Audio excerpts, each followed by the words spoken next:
A Cavallino Treporti, sul fronte del turismo, si registra il tutto esaurito. Le presenze sono decisamente aumentate nelle settimane centrali di agosto. Nei campeggi sono accolte oltre 60.000 persone. Numerose sono le richieste alle quali non si riesce a rispondere. Siamo arrivati a fine luglio con quasi l'80% delle presenze registrate in tutti i campeggi di Cavallino Treporti. Siamo oggi al 100% dove sicuramente si registra il tutto esaurito, anzi con numerose richieste alle quali non si riesce a rispondere.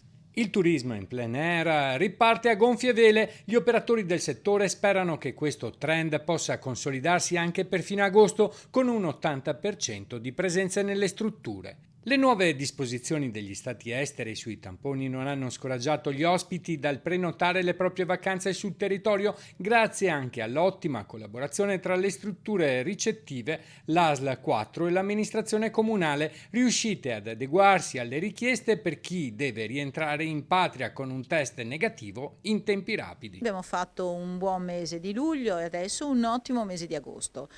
Abbiamo il riconoscimento del lavoro fatto sia dalle autorità, da tutte, sia anche dai nostri operatori. Quindi la nostra soddisfazione è quella che abbiamo la prova che il lavorare in maniera seria produce degli effetti buoni e in questo caso direi ottimi. Io penso che dall'anno scorso le persone cercano sicurezza, tranquillità e il nostro territorio la può sicuramente garantire, perché a fianco a una vacanza balneare fatta di spiaggia, ombrelloni, mare, si affianca un territorio che ha caratteristiche eccezionali, quindi si può prendere la bicicletta e visitare un entroterra fatto di paesaggi agricoli, lagunari, ricco di spunti e di emozioni che creeranno nei nostri ospiti, come al solito, degli splendidi ricordi e delle vacanze rilassanti.